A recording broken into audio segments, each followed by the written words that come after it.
Welcome to my channel and Snatches of Brilliance. My name is Carol. I have more words out of the book Snatches of Brilliance that I'm sure that you will find interesting. And this one is titled Animals. You have asked Carol for the next episode in the book. You have also asked what it could be or will be. Something that all will be interested in, something we have not mentioned before in these chapters. The animal kingdom is a good place to start this journey.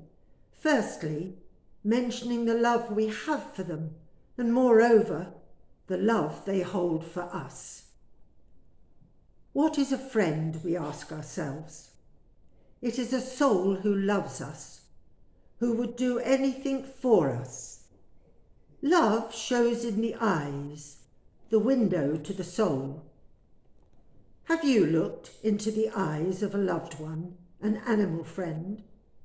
Look and take in the very soul that is yours to love, to give a home to talk to.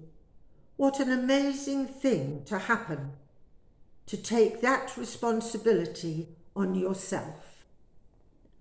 Wild animals, sometimes tamed for our use. An example of this is a horse. Now what a beautiful, powerful animal to have as your own friend. What about the many wild animals who give to us so much interest to watch, to pet, and to stroke them for our pleasure? They were given to us all here on the earth plane for our own good, from our Father in heaven. How we use these beautiful animals is a test, a lesson, a learning curve for us to see how we treat them. They were put on this planet for us to care for them. They feel pain just as we do, have a heart just as we do, have children just as we do. Some of us feel real fear for a particular animal, whereas others find deep love deep in their hearts. It is how we treat that animal, whether we love or feel fear for it, that is our learning curve. How many of us fear a serpent?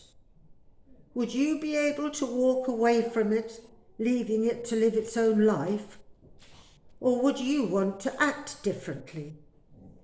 We are told they can only protect themselves by reacting as they do, whether we like it or not. While we were holidaying in Spain, we walked along a path to the local shop and could hear many birds singing. It was so beautiful. We needed to stand on tiptoes to peer over the gate, and there were cages hanging from branches, doors, even a washing line. The little birds were so pretty and seemed so happy, each one singing its own song. At the centre of the small courtyard was a larger cage which housed a very colourful parrot. How clever was he, wolf whistling, copying everything people said as they passed the gate. And past the gate they did. Local people, young and old, visitors, each one spoke to the birds as they passed by. So why would the little birds not sing their colourful songs? How special were they? Little did they know how they helped the passers-by with their songs of happiness, lightening their day. Also their little lives being lifted as so many people took an interest by talking to them constantly.